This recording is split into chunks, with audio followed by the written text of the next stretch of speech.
Oh no.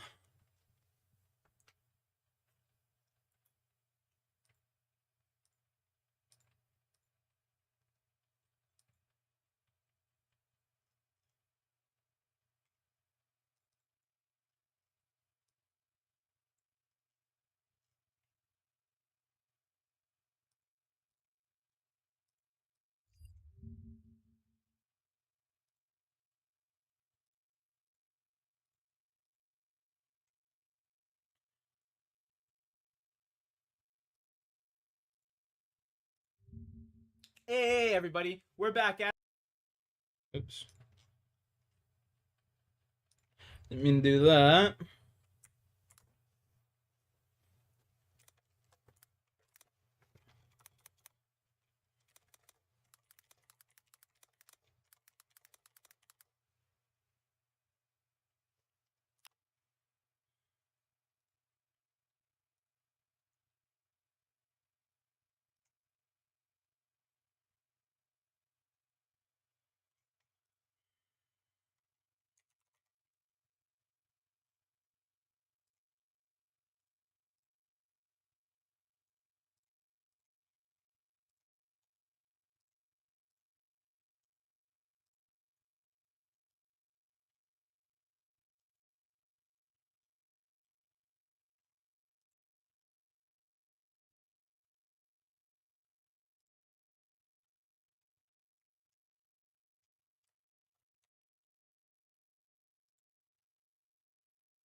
Yeah, boners.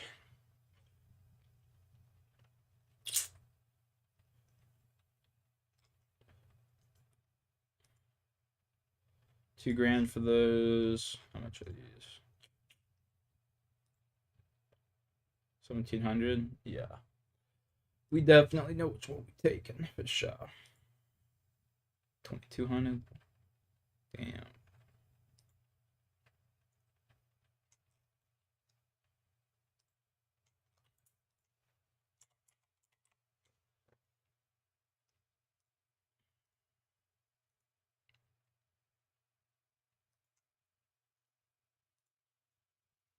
Drop that. We got time for that shit. Yo, what's up, Jay? What are you saying?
You finally have your Wi-Fi back? Weird.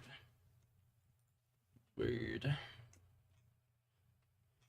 pretty dope. Dope. What's going on with your internet? What's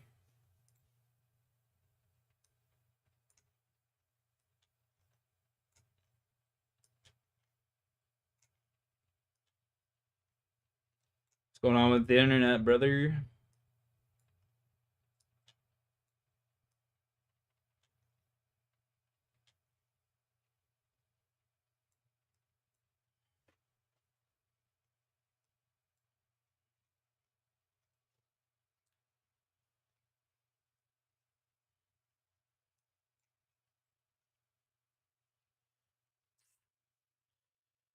Um,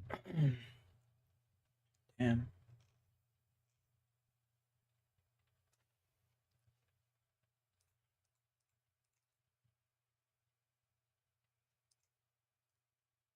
How much is this?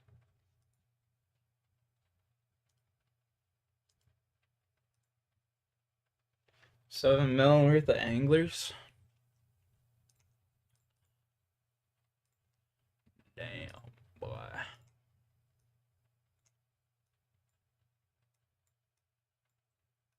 Oh, 99 HP somehow. What the fuck?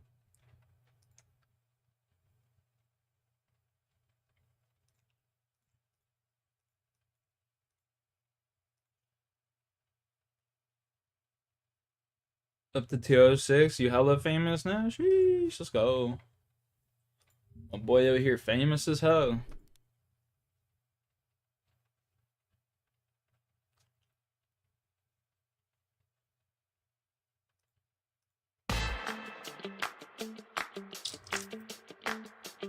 I was watching your one with like Marchamp or whatever the other day. Real time about what has been happening in that federal courtroom.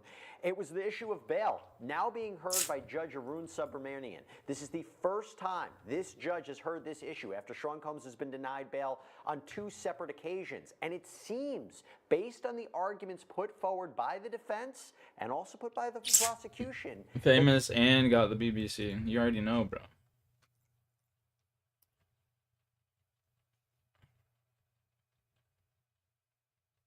Wait, bought him a PC. Buy me a PC, bro. Damn.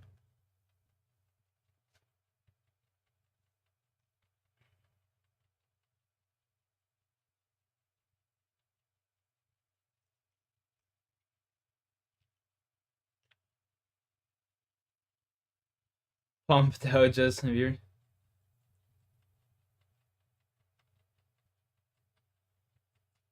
Pimped? No, he pimped and pumped him, you know what I'm saying? Fuck you, Trudeau. Fucking piece of shit. Hate seeing this fucking goofball on my timeline.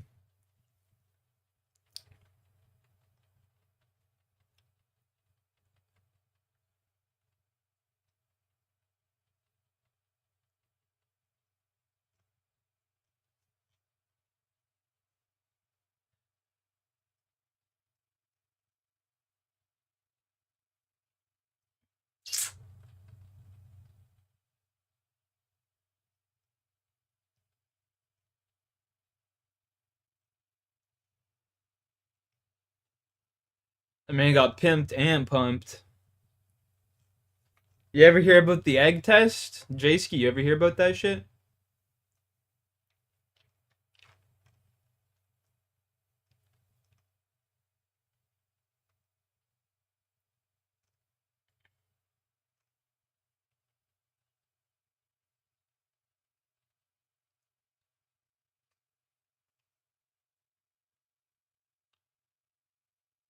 First person lumberage cows. No way.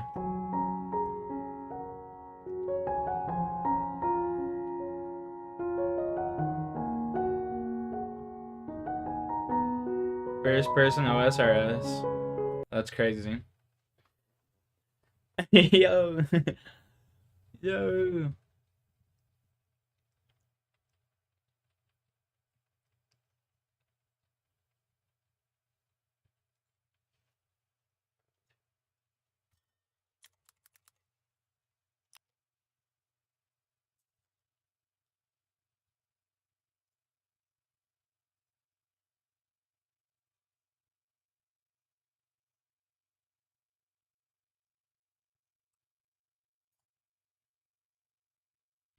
Crime Canada, maybe?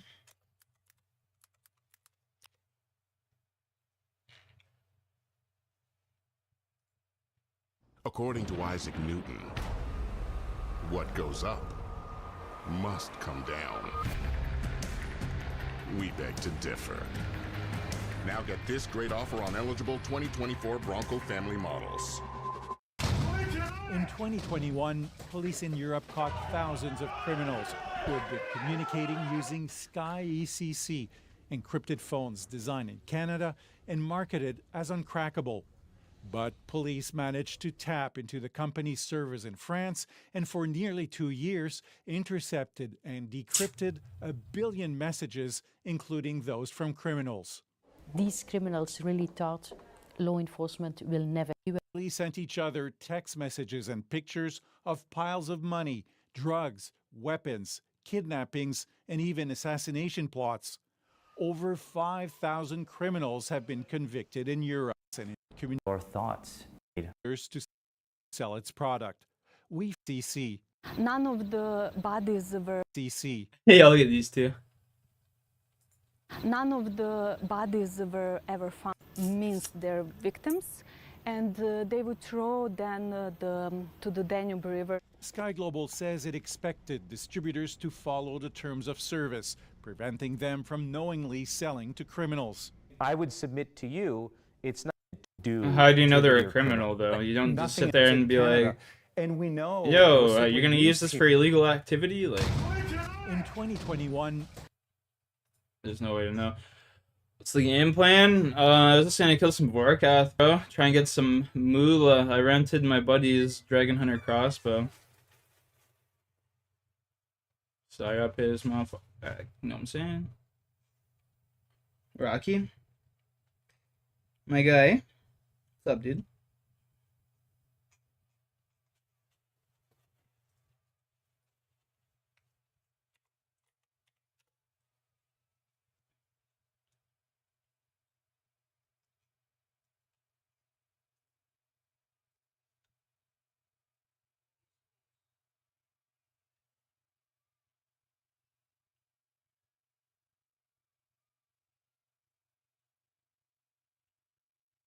I guess you're locked to Gauntlet. Lock in? What do you mean you're locked to Gauntlet? You trying to get that that seed still? Lock in, Canada.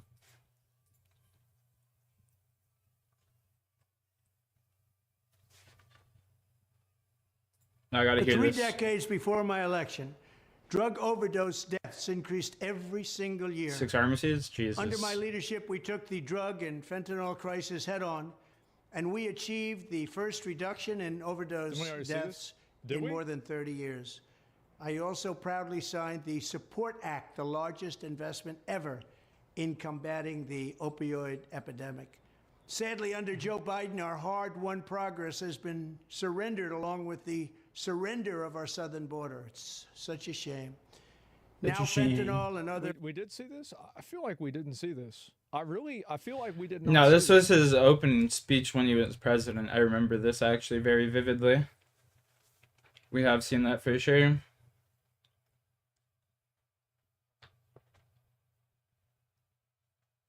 A 100%, 100%. Such a shame. I don't want to watch that. Alright, I gotta find a video to watch or something here. There we go. What type of perverted person are you? I want to know right now. You are a monster. You're a child.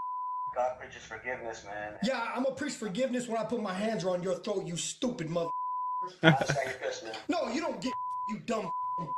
When parents learned their 13-year-old son had been having explicit conversations with a female on his phone, a brief intervention soon escalates into a disturbing investigation that horrifies everyone. As officers investigate the case, a series of shocking testimonies emerge, exposing this horrifying act that managed to remain hidden for so long. Well, his childhood is already gone, right? He's 13. It was after 11 p.m. on March 21st, 2018, when 27-year-old Brittany Zamora called John, the father of a 13-year-old boy who just made a horrifying discovery on his son's phone. John speaks on 2 occasions that are a part of police records. From the instant the call begins, one of the speakers is emotionally volatile. The following footage has mostly never been seen before. Yes. What type of perverted person are you? I want to know right now. You are a monster. You're a child. Do you understand me? No. Why do you say that? Oh, see, I'm a lot smarter than you. I'm so much smarter than you. You do not understand how much smarter than you I am. I got you. I want you to know that now. I got you. Do me a favor. Do not call this number back again. The next time you'll hear from me will be in court. I am coming for you. Okay. Yeah, you have a wonderful evening, okay, you stupid. Can you explain to me? Can we meet?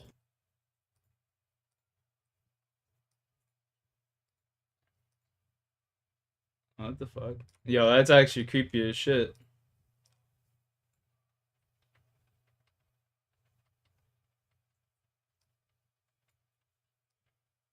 That's actually creepy as shit. You know, to talk about this? Is there something we can settle out, outside? Oh yeah, that's what we can do. So I can give you a chance to do it to some other kid. Yeah, that's exactly what we're gonna do. No, Ms. Zamora, do me a favor. Do not call me back again. Do you understand me? Make sure you tell your husband what's going on. He is right here. Can he talk to you? Oh yeah, put your husband on the phone. I'm more than happy to talk to that dumb mother too. Earlier that afternoon, Maria found some questionable messages on her stepson's phone through a tracking app. When she noticed the name of the person on those messages, she was horrified to discover it was none other than her son's 6th grade teacher, Brittany Zamora. Alarmed, she immediately informed her husband, John. When John confronts Brittany, her husband, Daniel, rushes to her defense, utterly unaware of the devastating truth that lies beneath the surface. Hey, man. Hey, don't say hey man to me. You got a monster. If I was you, you stupid mother, I'd leave her. Man, listen. No, listen to me, you stupid mother. I'll cave your stupid head. Do you want to? I'd love to put my hands on you. You're a stupid mother. You know that? You dumb mother. You dumb mother. Think about, God preaches forgiveness, man. Yeah, I'm gonna preach forgiveness when I put my hands around your throat, you stupid mother. I understand your pissed, man. No, you don't get it, you dumb. Listen to me. I am not going to settle outside of court. There's not enough money you could possibly ask and offer me to settle this. Get that through your head. Your woman is a monster. Hey, you want me to tell you the whole She's story? probably doing it for the guy. She had another 13-year-old in there watching the whole thing. She's a monster. Soon Daniel is going to face a rude shock, one that will impact not only him, but the entire community. So, man, look, this whole situation is crazy. I've never heard of anything like this in my entire life, and I'm sure as a parent, you gotta be livid, pissed, downright hurt. Stab this mother. You trust the system, and man, honestly, this sucks as a husband. As a husband, I am distraught. Let down, I understand, and I'm sure as a husband, you know how this would do to you. Well, dude, see, the thing is, I don't get what the monster. I know, God, it's the worst for me. I'm pretty much throwing up. She's confided in me and told me just now all the truth, and it's man, I'm shaking. I mean. Well, explain to me what she's told you.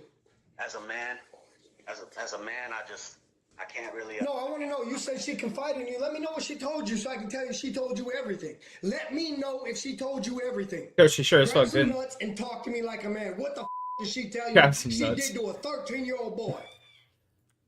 It's, to be honest, it's more of just the messaging and. Oh, so she didn't tell you everything then? Oh man. I mean, I'm hearing it from you, sir. I'm hearing it from you. Well, you ain't gonna hear else from me. Not a thing. No. Despite the horrid details that John reveals to Daniel, he comes up with a proposition that only escalates matters. So what I'm asking you is if you could possibly, Brittany has been a great teacher for No, she hasn't. What the fuck? She's done so much for so many students and raised so many people's lives from the ghetto. She's been to, Yo, what's up, Ghost? How you doing, bro? Really done the tutoring program. She's done so much, and she. You know why she's doing these tutoring programs and shit, homie? She's trying to rape your kid. In the whole entire world. She's trying to rape children. She got invested. Like, what the fuck? This guy's still defending her. Bright, smart, and great student, honestly, and a great person, and probably comes from y'all, honestly. And I get it, man. You probably don't even want to hear my voice, and I wouldn't want to hear my voice either. I'd like to hear your voice when I got my hands around your throat. Your wife decided to be a monster and prey on a child. See, this guy's like She started threatening out him saying and shit, and this mentally, could just do you like understand what a totally work 13-year-old against boy him, did? Do unfortunately. you get that at all? What Daniel Zamora does not know yet is that earlier that afternoon, the boy confessed to his parents that not only had he and his teacher been exchanging explicit text messages, but Brittany had been sexually assaulting him on more than one occasion. However, this appalling information still doesn't reveal the full extent of this devastating ordeal. What would you say happened? So I know, as a husband, man, I want to know this. Bro, let me just tell you something. I'm not going to go any further because I need to make sure that you guys understand one thing, is that the lawyers will tell you everything that happened. But I'm trying to warn you, my man. What I'm trying to warn you, my man, is you don't get yourself involved, brother. Don't do that. Man, that's not what a real man would do. Well, then look, I'm just going to tell you right now. This is the last thing I'm going to tell you before I hang up on you. Don't waste your time calling me back right now. But what I am going to tell you is stay by her, bro. Do that. Your mom, your dad, her mom, her dad, everybody's going to know what this sick did. Everybody. You have a wonderful evening. Don't call this phone back. Have a good one. The following morning, an officer arrives at 6:30 a.m. at the family's home to collect the boy's cell phone and assess the situation. Our detectives have asked for is it a tablet? No, it's a cell phone, sir. Whatever the cell phone is, that if we can seize that at this point, because they need the evidence. The evidence. Are you okay with that? Season it, I don't like the idea, but and I told the principal. The only problem is I told the principal he's expecting me to show him all this too. The criminal investigations obviously will be shared because he's the one that reported this to us. Yeah. So it'll all be shared with the principal. Before speaking with Brittany, John notified the school principal about Is he the okay? deeply disturbing Definitely secrets not. his son revealed. The principal immediately called police and put Brittany on administrative leave pending an investigation. But this is only the beginning. Police and the parents are yet to discover even more outraging information about this incident. It specifically happened at the school? Yes, in the classroom. Okay. There was nobody else around? I believe there might have been another boy, but I'm not 100% sure. Okay. But not doing it with her, just like a lookout. Okay. But I'm not 100% sure yet. How many times did this happen? I think it happened 3 times. Okay. Well, he see the problem is he's barely coming out with all the truth. You see what I'm saying? No, I know. Yeah. He's 13. I mean, Yeah. he's probably scared us right now. The testimony of this other boy who witnessed the crime will soon reveal chilling details that will leave the investigators stunned. As the officer asks more questions, John elaborates on the complaint he registered with the police department after receiving harassing calls from Brittany and Daniel, who pleaded with him not to make an official complaint about the incident. She called you several times, and you called them about harassment, correct? Yeah, but the thing is, she called that phone. She called from a Well, we restricted got number. two missed calls from a restricted number to Okay. that phone, and then another call. That was when we called it back. It was a Circle K. Yo, Matthew, what's up? When we Oh, said shit. Hello, hello. Nobody Misclick. responded. So that was on his phone. Okay. Then a few hours later, we got a call from unknown number, and we didn't know if it was one of you guys or what. So he answered. What am I playing? This is RuneScape. Phone number, like you can visually see the phone number. Okay. According to the police report, during the phone calls, the Zamoras repeatedly suggested they meet up and settle this matter outside. This is sickening, dude. Well, the thing is, it's just like what I don't understand is like how big of a weirdo do you have to be to protect somebody like this? It I makes get it. no sense. It's just nasty, man. This is, yeah, like you said, you see these on national news all the time. And that's what I'm trying to keep out. Later that morning, 2 new officers meet with That the worked parents well. and the principal, Timothy Dickey, at the school. Dickey? As Oh, Maria God. begins by There's the informing problem right there. officer You got your about the principal with the discoveries last she name, made on her Dickey. stepson's phone. None of them are aware of the horrifying revelations that are still to come. So I'm reading through the conversations, and I've done this before with other conversations of his as well. But this time I saw at the bottom that it had Mrs. Zamora Instagram profile. Okay. It's her name. And then what confirmed it is her first name was used in the conversation where either he wrote it or she wrote it. Okay. And they put last name. You shouldn't redact And their names. So then Let the them be known. conversation just kept on. And it was like he was talking to a girl, like his girlfriend. So I showed my husband the conversation, and then when he came home, we talked to my son. And we told him, you know, we need you to be completely honest right now. We already know the answer to everything we're going to ask. So we just need you to tell us the truth. Okay. So we showed him the conversation and I said, who is this? Who am I talking to? And he said, my teacher. Okay. And so my husband just told him, Okay. have you done anything with your teacher? And he said, yes. He said yes. On confrontation, the boy revealed further disturbing details to his stepmother. He told us. That's a that stepmom? Yo, props to her for actually when caring, he you know? asked for permission to stay after school to help with the talent show, to set up and make posters. He's doing good. It's the best he's ever done in school, so we are letting him do other things, you know, like participate in sports. And so when he asked to stay after and help, we didn't see an issue with it. Right. He even brought home a permission slip to sign and everything. So we said, yeah, go ahead. If you need your help, stay. Okay. And he said that that's when it happened. Maria, the stepmother, begins to detail how she believes the teacher groomed her child. Approximately a month prior to when things went this far, there had been rumors circulating throughout the class that Brittany had been favoring the victim. However, while some students complained he was getting more attention than they were, others had an intuition that there was more to this behavior. In a later interview at the Southwest Family Advocacy Center, the victim's best friend and witness to these events sheds more light on the rumors that had been circulating. Much of this victim's interview will become crucial to the case. People start like saying rumors, but they're actually true, obviously. One girl was saying like a rumor about how probably got Mizamora pregnant. And there's just other rumors about like how like they're so close to each other, how like, oh, they might be dating. When the rumors got out of hand, the principal paid a visit to the class. And then Mr. Dickey came, he's the principal, Mr. Dickey, was talking to us, saying, you guys should like stop these rumors, and like talking about how can you like solve this situation by like telling the principal, just solving it by teacher, just talking to them. Rumors, and then we wrote on a piece of paper how to like solve that situation, those rumors, tell the principal and stuff.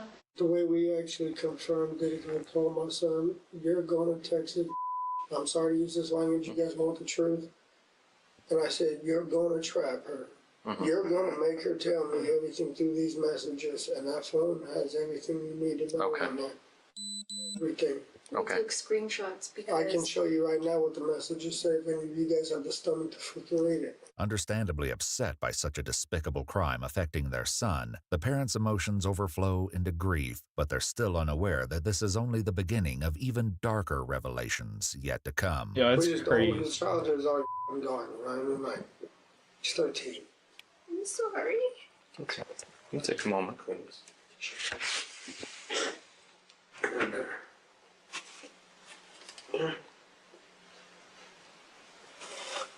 When Brittany heard about the interviews the principal conducted, she reportedly came into his office frantic and crying, telling the principal that the only things she cared about were her husband and her career. While Principal Dickey asked the victim to stop spending recess time with Brittany, he tried to look for more evidence at school. Is there any documented history between Brittany and the student? The following day, after the completion of this interview, Principal Dickey called the officers again to report that the substitute teacher appointed for Brittany's class had discovered some notes in a cupboard that Brittany and the victim had written to each other. With more distressing details revealed in these notes, police execute a search warrant issued on Brittany's house and vehicle. During this search, Daniel once again tries to defend his wife. You guys have no kids, right? No, sir. I wish now. Now I really do. Why do you wish you had kids now? Also, I can have, I don't know all of what's going to happen right here, so just have a little more pieces of her. A little more pieces of, yo, this guy is just as guilty as her. Guarantee it. Put my money on it. High school, college, a bachelor's degree. Put money on that shit. He's just as guilty. 2 years ago, I believe, at Littleton Elementary. She's been doing so many good things for so long. For the students at the school, Put money on it, chat.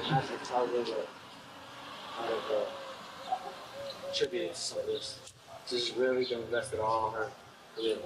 With several statements pointing in Brittany's direction, police now turn to the victim and the witness to record the unsettling details they're about to share. After seeking consent from the parents, officials begin to interview the victim. I was texting my teacher on classcraft because she made an announcement to the class that she was going to be at school, and for us to text her because she'll be bored. So she said to text her so she wouldn't be bored. And I said, "Hi, Miss Mora," and then she texted back, "Hi," and then we just started texting. I can't remember all we texted, but then she was like, "Would it be weird if I sent you a winky face?" I was like, "No, it's just a winky face, LOL." And then we kept texting, and I don't remember all. Can't trust these hoes, chat. But God damn. in my room, and she said, she's like, "I was bored." She said, "I'm bored." I said, "LOL, I am too." And then she said, "Come over," and I said, "On my way," and put the car, and I was like, "JK." And then we were talking about a school dance, and she said, "Are you gonna come?" And I was like, "I don't think so, I might though." And she's like, "Oh, salty bae," and she called herself bae. And I was like, and I just brushed off. I was like, "LOL." Yeah, we would flirt a lot, and we would be at recess, and I would talk to her, and we would flirt at recess. And then just give me these. Our principal said that we couldn't do that. We couldn't talk at recess no more, that I needed to go hang out because other kids are getting jealous that I was talking to her and not them. And so I stopped talking to her at recess, and then I would just keep texting. I would text her. When does the flirting begin? No. The first time she flirted with me was a time where she said, "Would it be weird if you sent a winky face?" And she's like, "Come on, tell her school and everything." That's the first time she ever flirted. Bro, it trolled me. This room trolled me. No. Do you remember if that happened before Christmas or Fuck after you. Christmas or something else?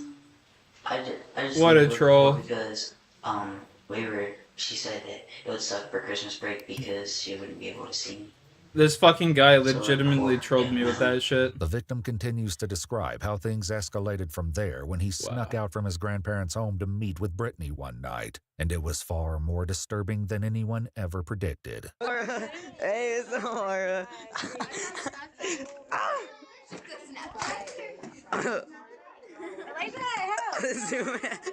The interviewer broaches over the more unsettling subjects and makes notes of the events leading up to that revolting act. It wouldn't be long after this that Brittany began making distressing advances on the young boy in the most innocent setting. Where in the classroom exactly were you at when that happened? At her desk.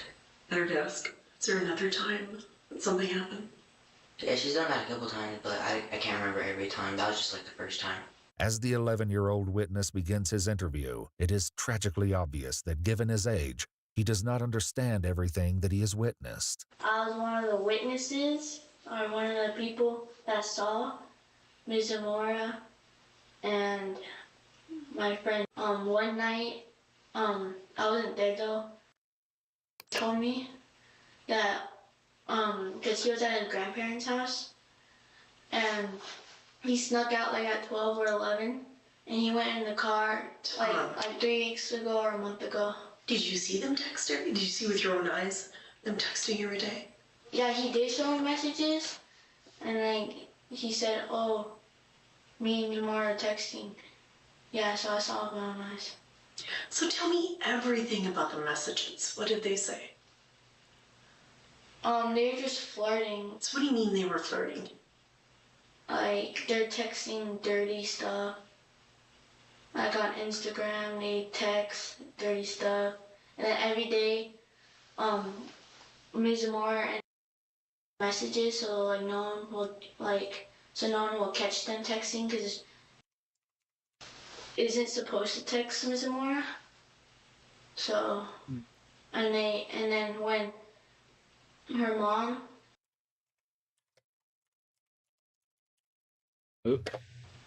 that he'd been texting and texting Ms. Moore on classcraft, he said, "Oh, you should not be texting," but then now they started texting on Instagram. Back in the interview with the victim, the boy says something so unbelievably harrowing that the interviewer is left almost speechless. She would be like, "Okay, class, time for CNN 10, get your snacks out and go find a place to sit down."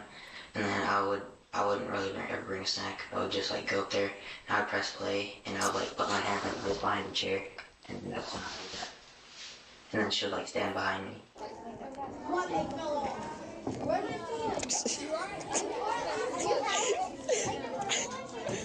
The witness elaborates further that Brittany often organized viewings of a daily news program for students called CNN 10 and the deplorable acts that really transpired during these sessions. When we're watching CNN 10, everyone watches CNN 10, and then she has a desk, and then this is a screen. Everyone looks that way. So Lauren said like to come over here so we can have cover, so no one can see. Is there a time that, did you ever look? Look now. Okay. Because they told me like not to look. Okay. Did that happen one time or more than one time? More than one time. Like every day, like at 2:40, we do CNN 10. And like not every day because people want to do CNN 10 and like touch the computer and like unpause it and stuff. But most of the time, yeah, you do it, yeah. As the interview continues, the victim shares more about the beginning of this awful act and how it affected his friendship with the witness. So was that this school year or a different school year? This school year. The school year. This is the first time I went to this school. So tell me about the friend that knew. I told him. But he was like mad because I was like talking to him. He's like, bro, do you like her? I was like, no. He's like, bro, tell me the truth. And he was like mad. He was like, bro, you're not a good friend. And then I like told him. And then he was like, alright, I won't tell nobody. But when like that happened, like turn around. And then he said, and then when we were walking back to his house, he's like, bro, can I tell you something? I was like, sure. He's like, you promise not to get mad? I was like, yeah. He's like, I was watching. I was like, well, I wouldn't get mad. I just told you not to look. When this happened, where exactly were you at? In the corner. In the corner of? The room. Of your schoolroom? Mm-hmm. Or was it a different room? No, or? it was our classroom. It's your classroom. And where was everybody? They were all gone. In a revelation that distresses everyone, the victim discloses that Brittany had been using the witness as a lookout. Tell me what her dress looked like. I can't remember that time. But the second time, I remember it was black. The second time? Was that the time in the car? Or do you mean? No, that was the first time was the time in the car. And then, like, actually, I'm sorry, I messed up. That was the third time. And the first time was the time in the car. Then it was at the talent show. And the second one was the second day of the talent show. But these nauseating actions weren't only limited to school. Brittany often engaged in more abhorrent behavior outside. How did she send that to you? Like, what was the social media platform that? Instagram. Instagram. Is there a time that someone else saw one of those pictures? My friend, he's seen that one. And what friend? He's been my best friend since 3rd grade. What school does he go to? Legacy. Is that the same school you go to? No. Okay. I used to go to that school, but I don't anymore. About anything? Oh yeah, I did. And what did you tell me everything? When she first came over to my grandparents' house, I told him that, and then I just told him when I flirted with her. Then you told him what? I'm sorry. I told him I would tell him about when I flirted with her, but that's it. You talked about several of them. Did you use anything else other than Instagram? Oh, well, I texted her one time off her number, and Snapchat. We used Snapchat, but we didn't really text off numbers a lot. Did she ever ask you for pictures? Or did you ever send her pictures? Yeah, I sent her pictures. The witness also volunteers some details which, sadly, reveal that he was also subjected to a similar incident where Brittany had shown him explicit images in her phone. Both the boys had also observed Brittany's concerns about anyone finding out about this arrangement. I told my friend, and then I told her that I told him. And then she said she was like mad for a little bit, but then like she got over it. So how do you know she was mad? Cause she's like, that's messed up. That's what she said, and she was like mad at me, but I didn't really care. Ms. Zamora, like, found out that I knew, like, a lot about them. Like, Ms. Zamora said, what about if we get caught? Like, I can go to jail. And, like, what about if, or like tell us anyone. We'll get in deep trouble. As the interviews come to a close, both the boys have poignant things to say, summarizing their feelings about the entire situation. My stomach just hurts. Like, I don't feel good. I feel like I'm sick. It's like weird how a 27-year-old can like love a 13-year-old and do stuff. It's just crazy. You're not a good person. Makes me sad and mad. Mad because he's like a bad influence, bad person. She deserves to be in jail. Child. Oh shit. Love, bad person. Sad because she was my 6th grade teacher. On the same day, the parents were interviewed at the school, and John placed a one-party consent call to Brittany Zamora in the presence of 2 police officers. During this call, they don't know yet that Daniel is frantically texting her, leaving notes on what to say to the investigators. Some of these messages said, cry, seem helpless, be apologetic a ton, and don't admit to any relationship because we both know there isn't one and nothing happened. Just stupid fantasy that went too far. Brittany again asked to settle the matter outside of court. A short time after the incriminating call ended, Brittany Zamora left her home, was intercepted by police, and taken into custody. As I said before, this officer has a body cam on him as well, so just to make you feel more comfortable, even though... Hey, Brittany, come on over here. Yeah. Did you double lock? I didn't. I don't actually want my key. Okay. Brittany, I'm going to turn your wrist in here, okay? No, we just want to make sure they don't hit you. Okay. She agrees to a brief interview with a detective, her typical outgoing personality now replaced with a timid mask. So, I wanted you to explain, how this came to happen. Can I have an attorney? You can. Is that what you want? Why? All right. I just don't know if I go traveling. That's fine. Will I be going home today? No. So will I be in jail?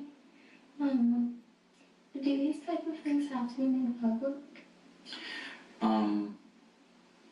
They don't have to be made public, but you've kind of been in the school industry long enough to know that when something happens at a school, letters end up having to go out and people ask questions.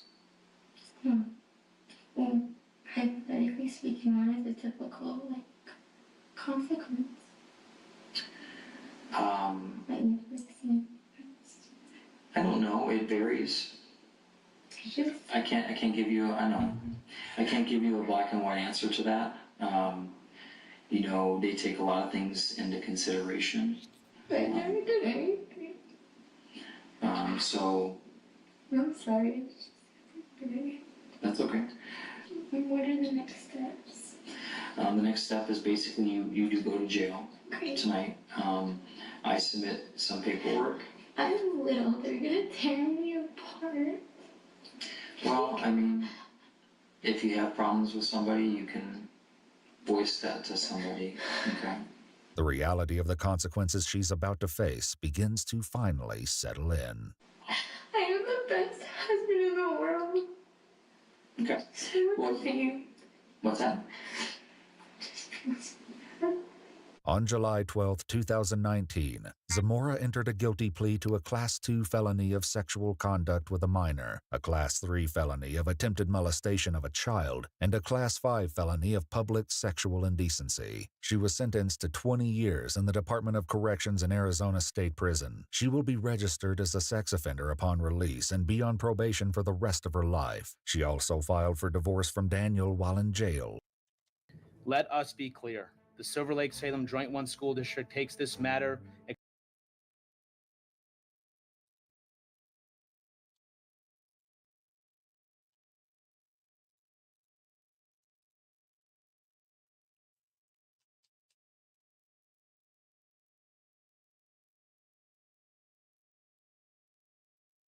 Path should always be meta. Just two. You need Lifeline, Watson, and then fucking Pathfinder, and you're chilling with that meta.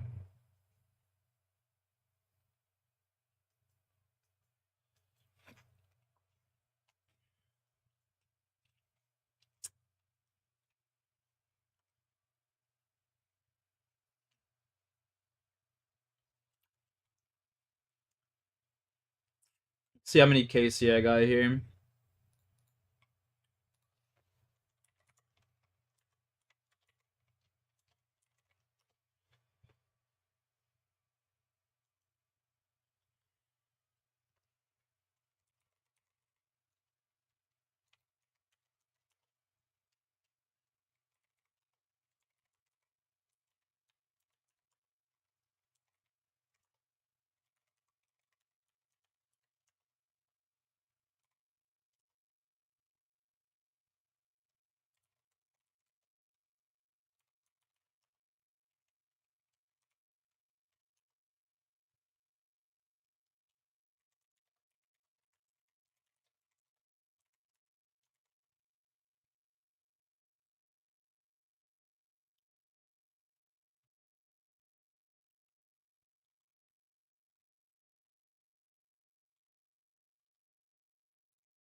All right, I'm gonna go grab something to drink real quick, and I'll be back.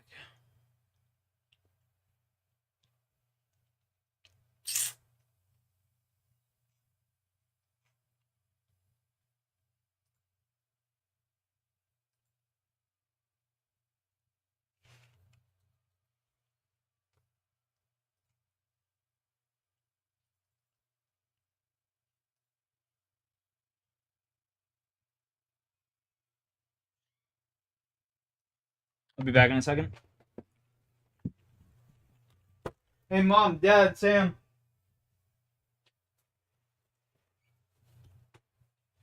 Mom, Dad, Sam.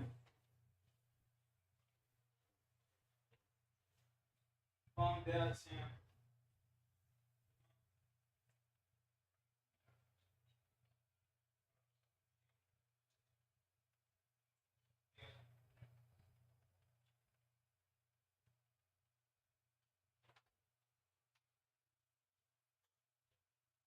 What's wrong?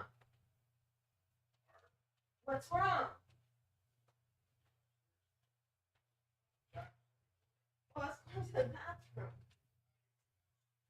Yeah, I never eat upstairs.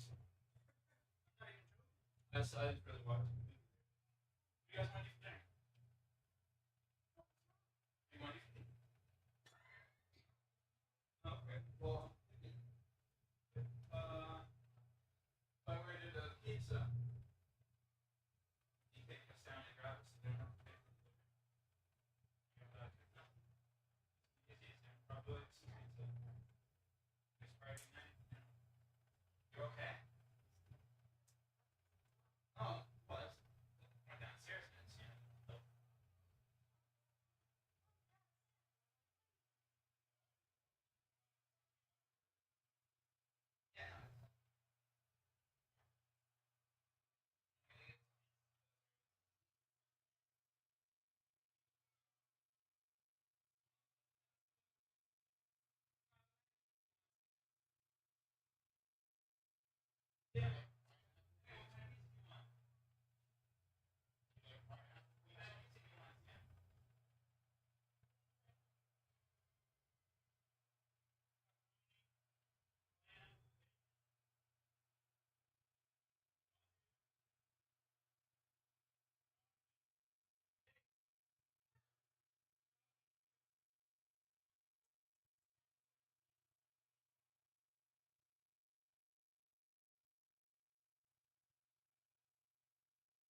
Be back, baby.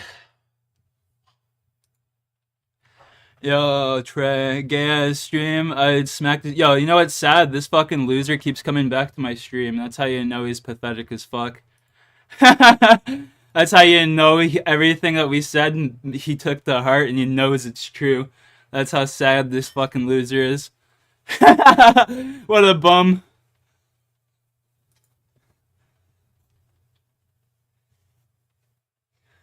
What a bum. This fucking loser came back again.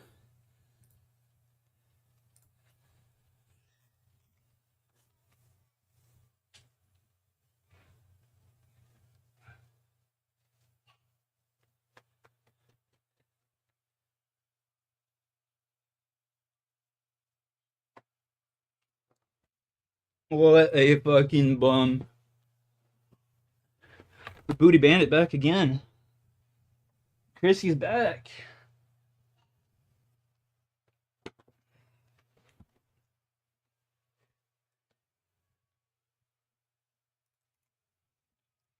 Alright, anyways, at that note, I gotta go anyway. I got shit I gotta do, people. Hope y'all have a good night, and I will be live later at some point. Peace. No, not you, Chris. Not you. The fucking Trey Brown. Trey Brown's the fucking bum. This fucking loser's gotten fucking multiple accounts deleted and keeps coming back. Not you, Chrissy. Chrissy, you're my boo-boo. Love you, Chris.